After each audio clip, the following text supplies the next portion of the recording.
On December 26, 1948, CBS aired the 14th episode of The Adventures of Philip Marlowe, The Old Acquaintance. Set on New Year's Eve in Los Angeles, the broadcast finds insurance broker Paul Riker asking Marlowe to locate his missing fiancée, Nancy Marshall, with a Beverly Hills wedding only hours away.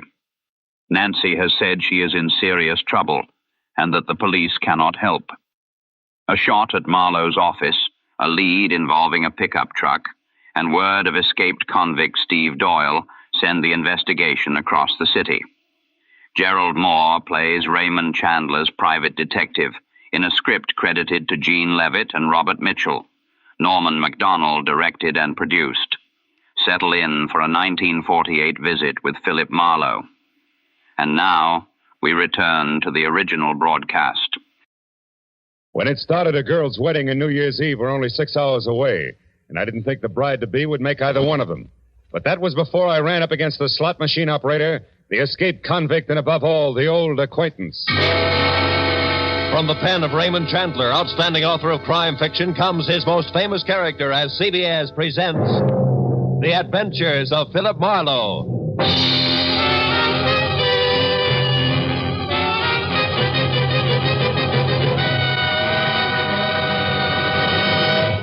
And now, with Gerald Mohr, starred as Philip Marlowe, we bring you tonight's exciting story, The Old Acquaintance.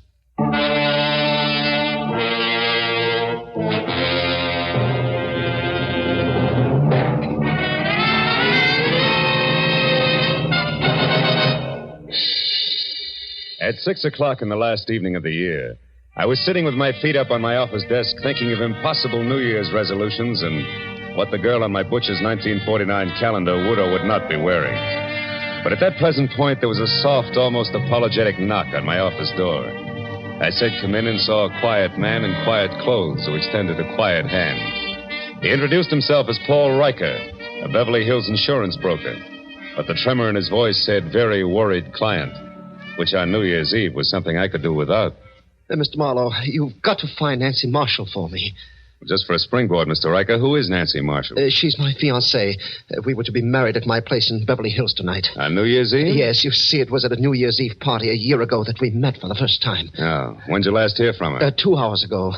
She called and said that she was in terrible trouble, that nobody, especially the police, could help her, that the wedding was off. I see. You're sure it's not just a matter of your being left at the altar, huh? Another man? Oh, no, I'm certain that's not it. Now, please, Mr. Marlowe, will you help me?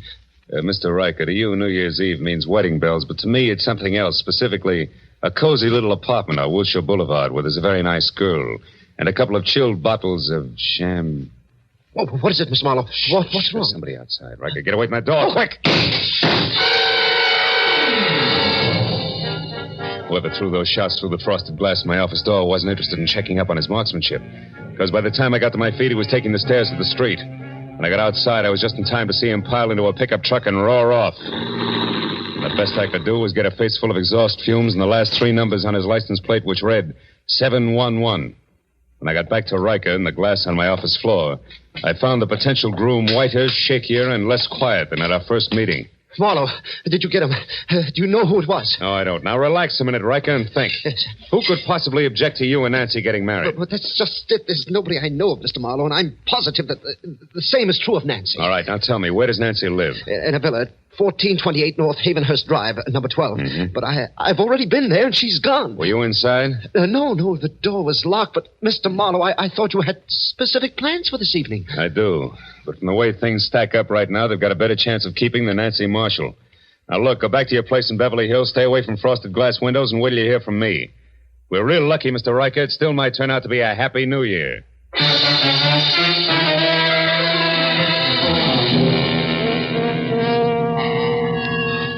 When Riker left the office, I called Lieutenant Ybarra at police headquarters. And after being told that it would take at least a half hour to get my kind of lead out of the 7-Eleven I had on the pickup truck's license, I headed for Nancy's villa on North Havenhurst, where it took me 10 minutes to outsmart the catch on the back door.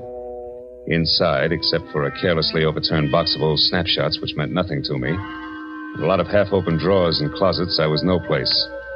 And in the kitchen, where there was a full cup of cold coffee next to an open newspaper, The setup was almost the same.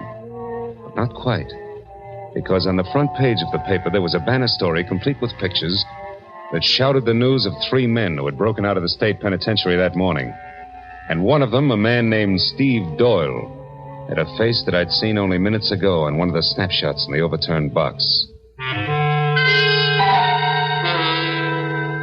I grabbed the paper and started back to check with the snapshot once again for good measure. But the second I stepped into the living room, I stopped. Hello. I don't believe I know you. Oh, the voice matched the lady perfectly. She was tall, beautiful brunette, about 30, wearing a beige metallic wool jersey that covered more curves than a ride on a roller coaster.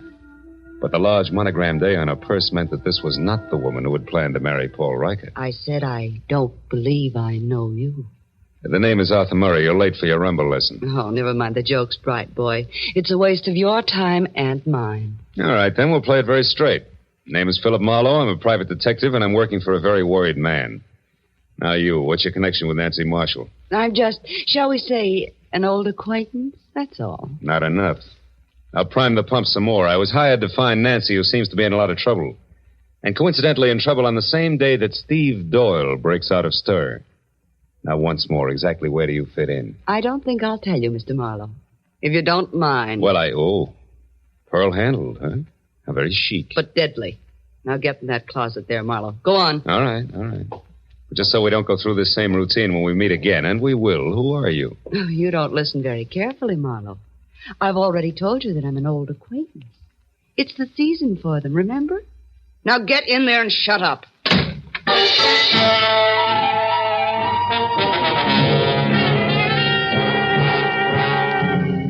Nancy Marshall's villa was post-war construction at its worst, closets included.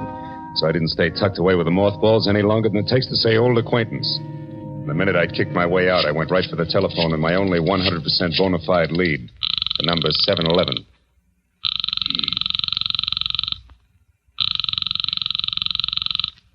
This is Lieutenant Ybarra. Marlowe, Ybarra. Anything for me on that license number? Oh, yeah. If you're sure it was a pickup truck, the chances are pretty good that it either belongs to a party named Maurice J. Calder at 409 South Main or one Jerome Graff, 3221 and a half Melrose Avenue. Check. What's up, Phil? Anything I might be interested in? That depends. Ever hear of a guy named Steve Doyle? One of that gang that broke out this morning? The very same. Matter of fact, he's probably driving that pickup truck right now. Oh. But look, Ybarra, I think I know what I'm doing, so how about letting me run this end of it until I get stuck? Well, there's a girl named Nancy Marshall mixed up in this, and a delay at this time might cost her life. All right, I'll stay clear, Phil, for a while. Good. But just so you don't get too careless, remember, Doyle got out of jail this morning the hard way. He killed 2 guards. Oh, fine. Goodbye, Marlowe.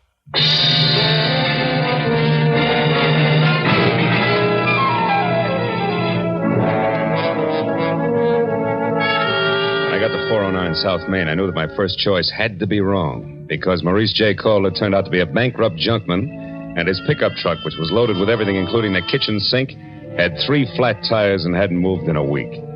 So if the numerals 711 were going to live up to their reputation, Jerome Graff had to be my man. And that made the time to be careful now.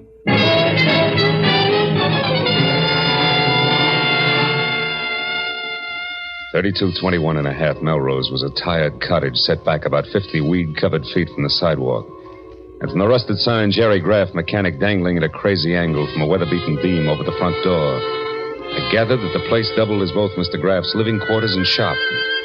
And I didn't see any truck out front, so I decided to try the alley in the rear before I knocked on any door. It was then that I noticed for the first time that I was being watched by a short man with a long face who was slouched against a nearby tree like a marionette with no strings attached. If you're lost, mister, maybe I can help you. Maybe? I was looking for a pickup truck. Seen one around? A pickup truck? Mm-hmm. Now, I wonder what that could be. Well, it's a small deal, about a half a ton, and... Oh, I get it. Okay, here. Here's 5. Now my question. Jerry Graff owns a pickup truck, but it ain't here. It's been out since dark. But Jerry's in. He's working late tonight. Working at what? Come on, you got your 5. Talk. Okay. It ain't no secret. Jerry's a nursemaid for one-armed bandits. Slot machines, huh? Is that his racket? Yeah. He used to be a big boy with them, too. But times have changed. Now he just works on them for other guys. What other guys? Oh, mister, I wouldn't answer that for even another 5. I wouldn't stay in business very long if I did. But I'll tell you one thing for free in case you're going to visit, Jerry. What's that? Watch out for him. He's a very nasty man. Thanks, but I can take care of myself, Buster.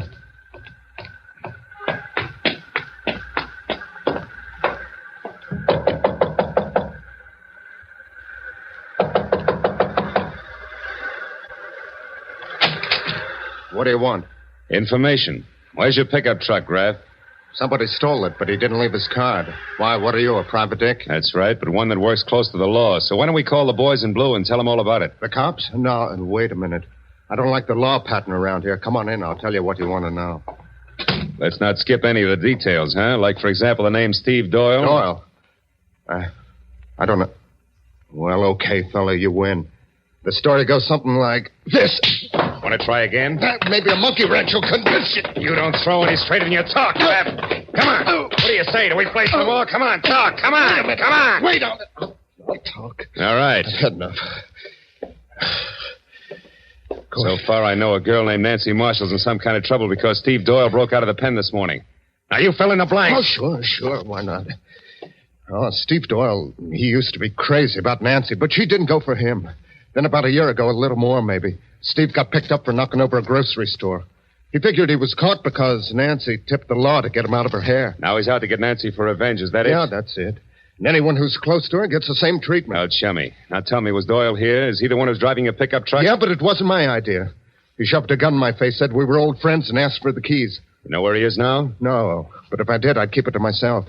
Doyle's full of hate, brother. You can count on that. Now, what do you say about clearing out of here?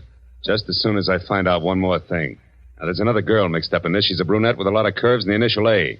Calls herself an old acquaintance of Nancy's. Any idea who she is? No, not the slightest. You're a liar, Graff, and if I had time, I'd beat the truth out of you. Well, you haven't, believe me, because if you don't hustle, mister, when you do catch up with Nancy Marshall, you're going to catch up with a corpse.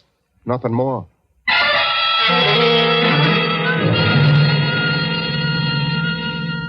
When I got outside, 2 things stood out in my mind like a pair of cleats at Carnegie Hall. First, my client's fiancée was not the most innocent dame in greater Los Angeles. And second, I wasn't going to get any place until I could locate the old acquaintance.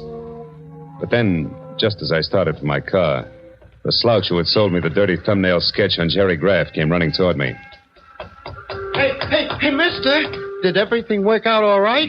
I was called away on some other business, or I'd have been here waiting. Waiting for what? Well, you know, in my game, I now and again give a guy a little more dope than he bargained for, and in that case, I sometimes end up with a bonus, so to speak. Well, right now, we're about even. But if you can tell me anything about a beautiful brunette whose first name starts with an A, I'll give you a bonus that'll keep you in beer and pretzels from now until the 4th of July. A name that begins with an A? Yeah. Hey, she visited with Graff this morning, maybe? Yeah, it's possible. Come on, think hard. She's kind of tall, dresses like $1 million. That's right. Now, what's her name? Here, look. $20 bill. Her name, what is it? It's, yeah, I got it. Adrian Starr, 1312 Lookout Mountain Road. How do you know that? It was on the registration card in her car. I took a peek while she was... Trouble at Graff's. I'll take my 20. Goodbye.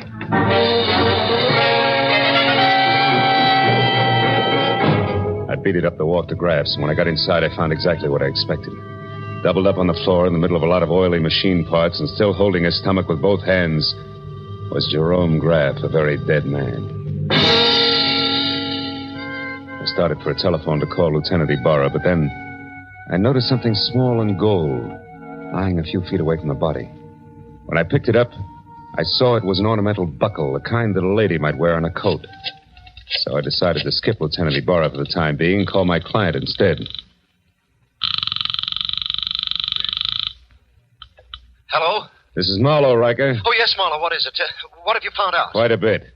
But first, I've got to know one thing. Does Nancy Marshall have a gold belt buckle? A gold belt buckle? Yeah. Why, yes, she does on her black coat. But what about it, Marlowe? What does it mean? I'm not sure, Mr. Riker. But it may mean that Nancy Marshall just killed a man.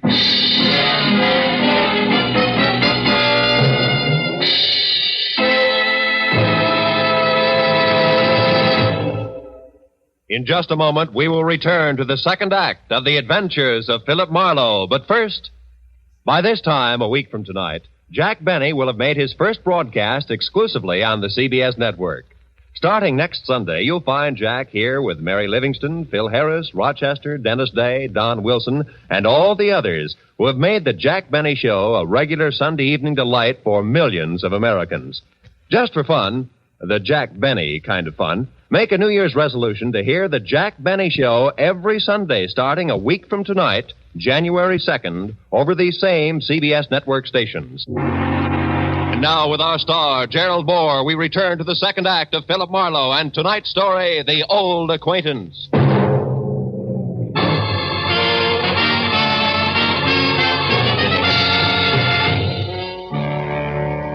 When I told Paul Riker that the chances were good that his bride-to-be had just knocked off a slot machine operator, my client reacted like I'd kicked him in the stomach.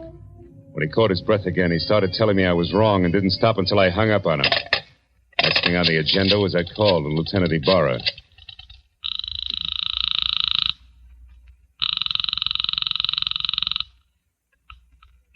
Ybarra speaking. Marlowe again, Lieutenant. Oh, did you find the owner of that pickup truck, Phil? Yeah, I found him, Ybarra. I'm calling from his shop now.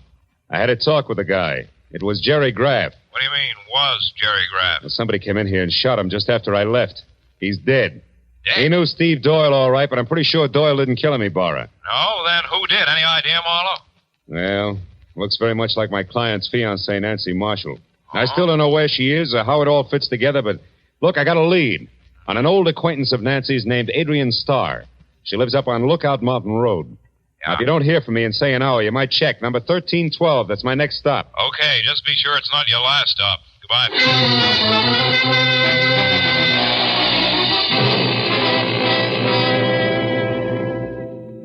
I drove up Laurel Canyon to Lookout Mountain. The only sign of life was a young couple parked where they could look down at the city lights, if they wanted to. I backed into a bushy driveway across from Adrian Starr's bungalow and stopped. It was small, modern, and looked deserted, except for one dim light upstairs. I was about to get out and verify that when a pair of headlights flashed down the road and a yellow convertible swept to a halt in front of the place.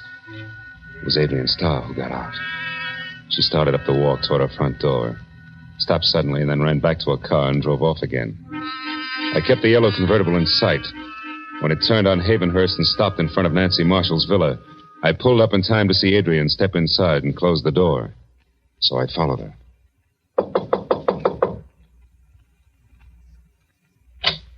Marlowe, what do you want? I want to know what Jerry Graff means to you, Adrian.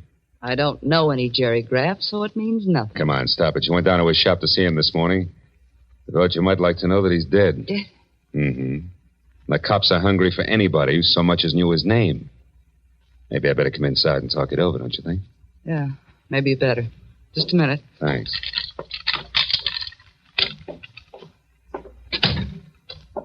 Hey, it's dark. Why don't you turn on more lights? Because I like it this way. Okay. But, honey, if you've still got that pearl-handled popcorn of yours, let's leave it out of the conversation. And let's make it straight. Why'd you drop in on Graff this morning? Because I knew that sooner or later Steve Doyle would head there. I had to know if Steve intended to leave town or was still determined to get his crazy revenge. And all for Nancy Marshall, huh? You know, you're sticking your neck out quite a ways just for old time's sake, baby. Steve Doyle's a pretty tricky guy to mix with at this point. You can say that again, Phil. Steve? Oh, Steve. Steve Doyle. That's right. Who are you, mister? Marlowe, private detective. Sit down over there, private detective. Keep your hands out of your pockets. I don't like you because you're half cop, but play it smart and you won't get hurt. Well, Adrian, like old home week, huh? Oh, it's been a long time, Steve. Yeah, it sure has. Where is she, Adrian? Where's Nancy? I don't know, Steve. You're lying to me. This is her place. You got in with a key. You've been down to see Graff. You know where she is, all right. So tell me and tell me fast. Oh, Steve, listen, forget it. Forget about Nancy. This revenge will only get you in the gas chamber. Please, let's get away. We can still make it across the border. Please take me with you. I love you, Steve, just like I always have, even when you threw me over for Nancy. Shut up. Just tell me where Nancy is. Come on, Adrian. I don't know, Steve. Stop it, Doyle. Where is she? Steve, you're hurting me. Doyle. Don't move, Marlowe. All right, Phil, I told you to behave. I've been through a lot, and I'm tired, and I'm running out of time. You're getting in my hair, and that's bad. Oh, no, Steve, don't! I won't shoot him. I can't afford the noise. I can give him something just as good. Oh! Now, Adrian, try again. Where's Nancy? I don't know, Steve. Come on, where is she? I don't know. Where's Steve? Nancy? I don't know. Where's Nancy? Where's Nancy? Where's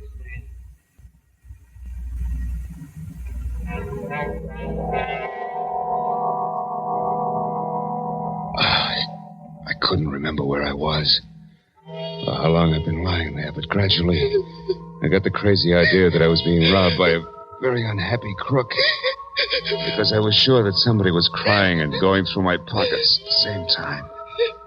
Oh, I tried to open my eyes, but all I could see was a little gold buckle danced back and forth in front of me. When it finally disappeared altogether, I rolled over and hauled myself up onto my knees. And then it all came rushing back to me. I'd been in Nancy Marshall's villa with Steve Doyle and Adrian Starr. Only they were gone now, and I was alone. I heard a car start outside, so I got on my feet and made it along the wall to the door. It was Adrian, and she was behind the wheel of my coupe. Stay away from me, Marlowe. Where's Doyle? He took my car. He's going off to Nancy. I've got to stop him, Marlowe, so get out of the way. Somehow I managed to jump back just in time to keep from getting a press job with the tread of my own fist tires. And it took 10 minutes of steady concentration to get it through my throbbing head that Adrian had actually stolen my car and was gone. Oh, the cold air must have helped me because one thought led to another, and I finally began to separate the facts from the fancies. I hadn't dreamed all I thought I had. And when I realized that, the whole idea hit me, and hit me hard. I knew that I'd better get out to Lookout Mountain in a hurry. I made it to Sunset, hailed a cab, and collapsed in it. Where to, mister? Lookout Mountain Road. Make it fast. Oh, it's rugged in this traffic. New Year's Eve, you know. Here's $10. Does that help? It's important. Oh, it helps plenty. I know a great shortcut, a new road that's not yet finished. But how are you on bumps? Few more won't matter, pal. Let's go.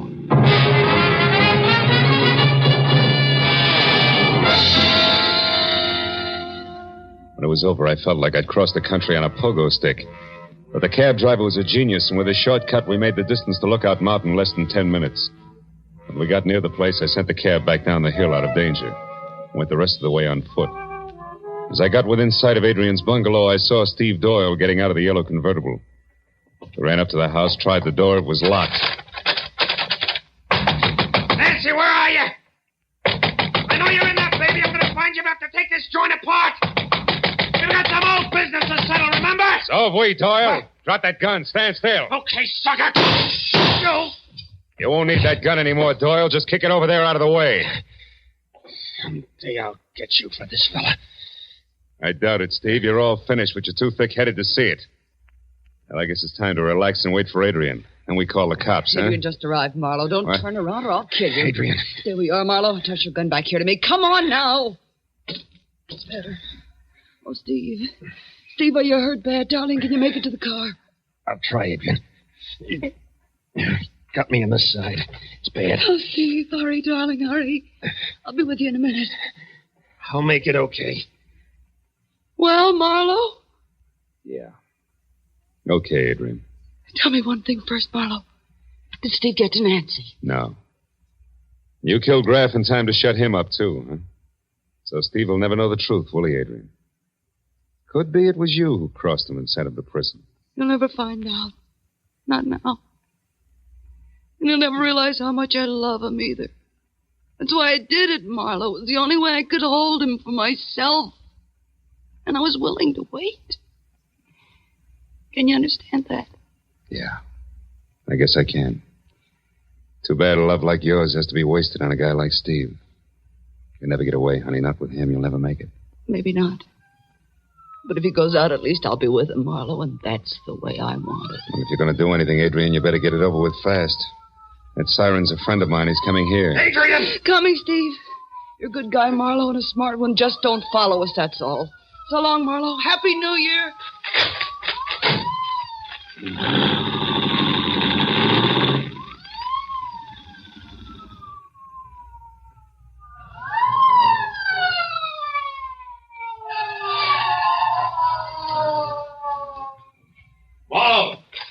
Marlowe, that car just pull out of here. Who was in it? Steve Doyle and Adrian Starr, Ybarra. That road makes a horseshoe turn. That'll bring them out down below us there, that junction.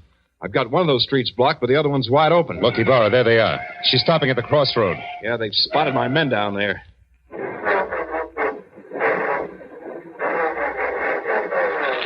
She's turning around. They're heading out the other way. She must be crazy, Marlowe. They'll never make that curve at that speed.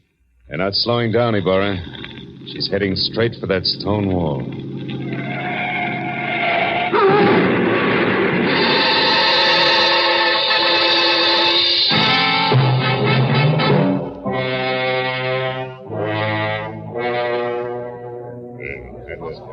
Well, Speed, that's it. It's all over. They're both dead when the boys got to them. Killed instantly.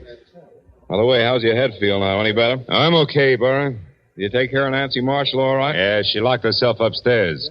Sent her home to Paul Riker in the squad car. The driver hurries, they can still be married on New Year's Eve. You had her pegged as Jerry Graff's killer earlier tonight, Marlowe. What made you change your mind? Well, I found a gold buckle near Graff's body, Ybarra. I figured it was a fancy little belt buckle that Nancy had dropped. But I saw exactly the same buckle when I was coming to after Doyle hit me on the head. And it wasn't on a belt, it was on a shoe. Adrian's shoe. It was the mate to the one I'd found. Once you knew Adrian Starr killed Graff, you put the rest of it together, is that it? Uh-huh. See, for a price, Graff helped Adrian double-cross Steve. She had to kill him to keep him from talking. She hid Nancy out for the same reason. If she knew that if Steve ever got to Nancy, he'd learn the truth. I wonder why she didn't kill Nancy, too. I think she intended to, Ybarra. And she did it all, really, because she loved the guy too much. Strange deal, Marlowe, right to the end. You know, she didn't have a chance to make that curve down there the way she was driving. Not even if she wanted to make it, Ybarra. Yeah. Well, it's 5 minutes to midnight, Phil. Happy New Year, fella. I want to see a lot of you in 1949. Same to you, Lieutenant. Good night.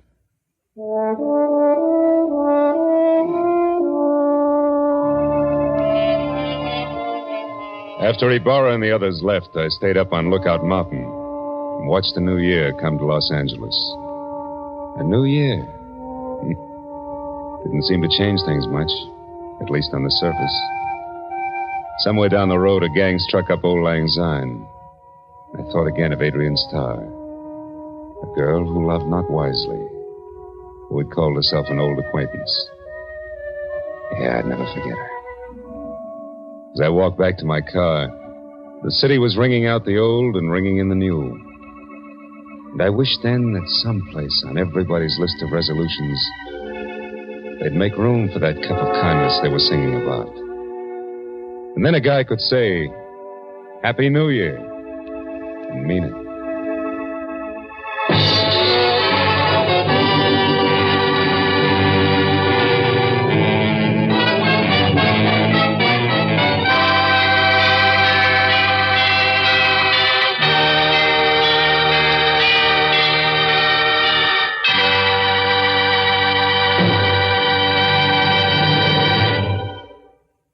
The Adventures of Philip Marlowe, created by Raymond Chandler, stars Gerald Mohr, and is produced and directed by Norman Macdonnell. Script is by Mel Donnelly, Robert Mitchell, and Gene Levitt. Featured in the cast were Gloria Blondell, Edgar Barrier, David Ellis, Lou Krugman, and Stan Waxman. Lieutenant Ybarra was played by Jeff Corey. The special music was by Richard Arant. Be sure and be with us again next week when Philip Marlowe says... They all knew he was aboard the yacht when it exploded and sank. And everybody called his death an accident. Yeah, that is everybody except the corpse himself. He said it was murder.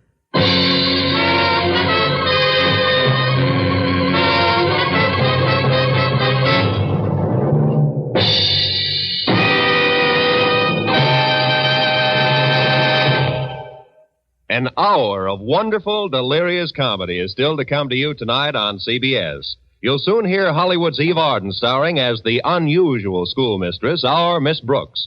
Later, Lum and Abner will open the doors of the Jot 'em Down store in Pine Ridge, Arkansas, and let you stock up on the last from their never-failing supply of wisdom and good humor. Our Miss Brooks, starring Eve Arden, is heard at 9:30, and Lum and Abner at 10 o'clock, both Eastern Standard Time, over most of these same CBS network stations.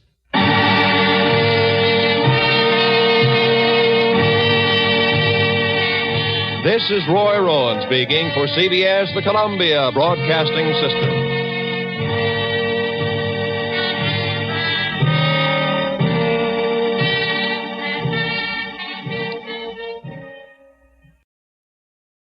We conclude with The Adventures of Philip Marlowe and The Old Acquaintance.